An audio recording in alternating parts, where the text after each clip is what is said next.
The University of Newcastle for the last 49 years have been holding their alumni awards, where they have been recognising over 200 people for some of the great work they've been doing. And we're off to talk about that this morning with the head of the University of Newcastle's alumni programs.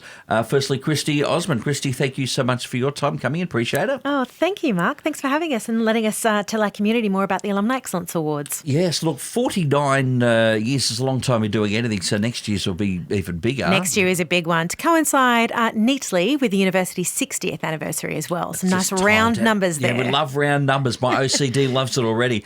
Look, we'll get into some of the award categories in a second, but with us also at the moment is a lady that actually was the winner of the biggest award last year, and that's Professor Claire Collins from the University of Newcastle, who we hear from quite often. But Claire, big honour for you last year, so congratulations. Yes, thanks, Mark. It was a really huge honour, and I'm a very proud University of Newcastle alumna. In terms of the award, I mean, nobody goes into doing any sort of work to win an awards, but it is nice to be recognised for some of the things that you're doing. And does it sort of add that little bit of extra something when you can say, well, hey, we won an award for some of the work that I've been doing? Oh, definitely. And, you know, when someone else has nominated you, it makes you feel incredibly special. And, you know, like you said, you do what you do because of your passion, your drive and wanting to make a difference. And when other people who you know and respect say, I want to put you forward for this award, and then you receive it, it's extremely humbling.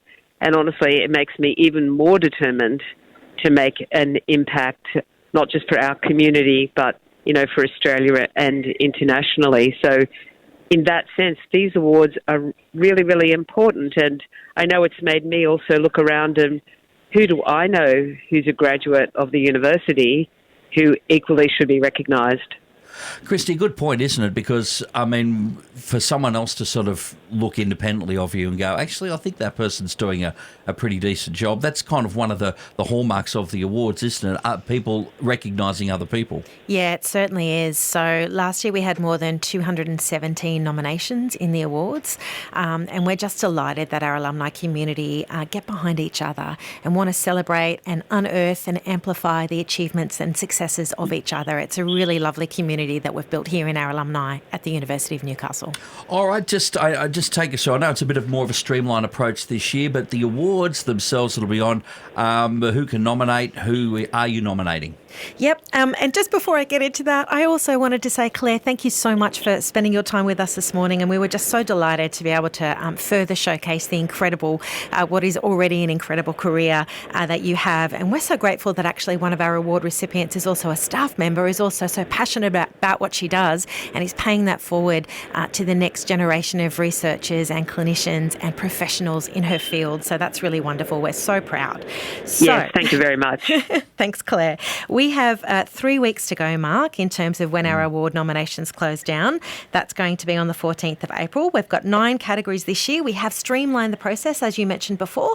So all it takes is just having a think about who you know who's doing something special in their area of expertise, and you need to put together 800 words by way of a nomination. You can also attach some supplementary materials to that particular nomination, and all you've got to do is submit that via a very easy online form, and you can do that. You can find more information on the form and on the categories and on how to nominate at newcastle.edu.au/alumni awards. Super simple. We'll be celebrating our recipients at a lovely event here in Newcastle on Callaghan campus at the Great Hall on the evening of the 12th of September. And we've changed things up a little bit this year as well. We're moving to more of a cocktail party vibe. Oh, that's very la-di-da, isn't it? Very well, nice. you know, it was a lovely black tie dinner. We're moving to a cocktail party vibe this year so that we can really use this event to best engage with our local communities, whether they're award recipients, staff, current students, and of course our alumni community locally, of whom we are very, very proud. And this year is a year of celebration at the University of Newcastle. Not only will we be celebrating our wonderful awards with our alumni this year, But we're also celebrating 50 years of pathways and enabling education programs here at this university, which is a really significant achievement and a real feather in our cap, along with 75 years of teacher education here in the Hunter. So we're really proud of our alumni community, and we hope to celebrate the achievements of our alumni on the 12th of September at our event. All right, nominations close April 14, September 12, obviously the awards night. Claire Collins, last word for anybody who is on the cusp of nominating. Just get them over the line for us this morning. Yes, I think if you went to the University of Newcastle or you know someone who did, have a think about your old classmates. One of the striking things is that the University of Newcastle graduates, they're not just from our region, they've gone all over the world and made a huge impact. It's a chance to wave the flag, not just for the University of Newcastle, but for our region, and so that we can achieve amongst the best internationally, being homegrown right here. All right, Professor Claire Collins, last year's award winner, thanks for your time. We'll catch up with you in a fortnight. Pleasure. And Christy Osmond, head of the University of Newcastle's alumni programs, thanks for coming in and making us aware of the 49th 2024 University Alumni Awards. Appreciate your time as well. Thank you, Mark, and thank you, Claire. And again, for some more information, you just head up to the University of Newcastle website. 2NURFM, a broadcast service of the University of Newcastle.